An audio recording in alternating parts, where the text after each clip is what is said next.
Joel here with Bodycam Breakdown TV. Today's footage comes from Midwest Safety. If you want to watch the original video without my commentary or breakdown, I'll have the full footage linked below so you can watch it start to finish. After crashing his vehicle, officers need to get an intoxicated police chief out of the driver's seat so paramedics can evaluate him. But he refuses to cooperate, leaving officers with little choice but to physically remove him from the vehicle as the resistance quickly escalates.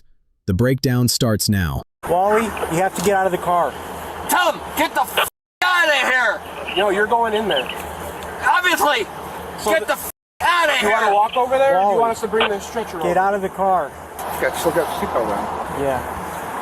Yeah, I mean, we're not getting it from the other side, really. Wally, get out of the car, my man. Wally, you gotta get out of the car. He's refusing to get out of the vehicle, and that resistance is beginning to change how officers handle the situation. Are they bringing in a stretcher? You guys bringing a stretcher? Yes, They're putting the restraints on right now. Come on! Tell them! Get the f out of here! We don't want to take any chances. Come on, Wally. You ready? Come on, buddy. You gotta get out. You gotta get out. I'm waiting for him. It's sweaty.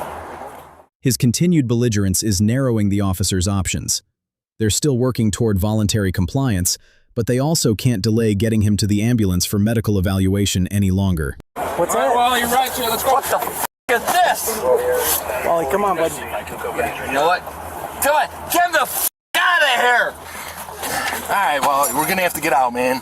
Oh, what are you doing back here? You know what?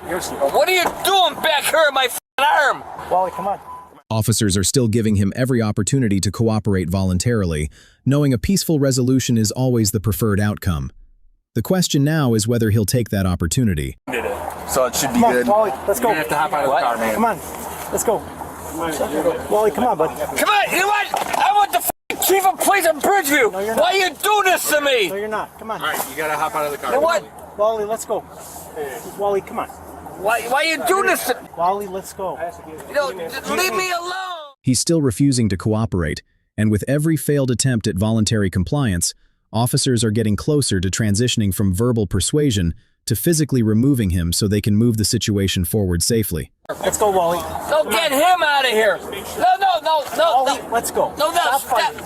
No, Wally. Stop fighting. Ow! Stop Wally, doing that to me. Wally. No, stop doing that to me. Wally, out of the car, my man. I know, but Let's go. Stop doing that to me. Wally, come on. Put your feet out. Ow! His continued refusal is forcing this situation to become far more complicated than it needs to be, leaving officers with fewer options to resolve it peacefully. Wally, come on. Stop doing that to me. Ow! Let's go. Wally. No. Wally, stop resisting. Let's go. Stop. Ow! Stop resisting, Wally. Come on. Wally, let's go. All right, you sleep. Ow! He's still making this more difficult than it needs to be, and with every refusal, officers are getting closer to abandoning verbal persuasion in favor of physically removing him so the situation can safely move forward. Wally, come on.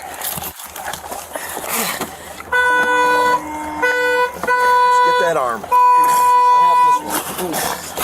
Peel it. Guys! Okay. We're out. Okay, we're out. He's finally out of the vehicle, but that doesn't mean this is over. Officers still need to get him onto the stretcher, and based on everything we've seen so far, there's no guarantee he'll make that any easier. Come on. Wait! 1, 2. Oh my God! Ow! Come on, guys! Come on, guys! Yeah. You're my awesome guy! Ow! Hey, stop. Ow! You're f***ing hurting me! Well, then quit resisting. With him finally on the way to the ambulance, officers can begin shifting their focus back to the crash itself. As they compare information and document what happened, we'll get a clearer picture of what led up to this incident. Whoa! That's my f***ing car! I don't have one. What'd the witness say, Murph? He was driving like fast, coming this way, hit this like end, and then rolled into him. The incident ended with Wally being taken into custody after officers removed him from the vehicle and transported him to the hospital for evaluation. Although he was allowed to go home about 4 hours later, the investigation continued. According to the case outcome, Wally was charged with DUI and resisting arrest. Reports also indicate he refused a blood draw that would have tested his blood alcohol content. Officers spent much of the encounter trying to gain voluntary compliance before shifting to physical control when those efforts were no longer working. It's an example of how a person's decisions can significantly influence how officers manage an incident. What are your thoughts on how officers handled this incident? Let me know in the comments below. Alright, that's the end of today's breakdown. I hope you enjoyed it. Let me know in the comments, how do you think this situation went down? Did the officers handle it the right way, or would you have done something differently? If you enjoyed this breakdown, don't forget to like, subscribe, and share the video. It really helps the channel grow. Thanks for watching, and I'll see you on the next Bodycam breakdown.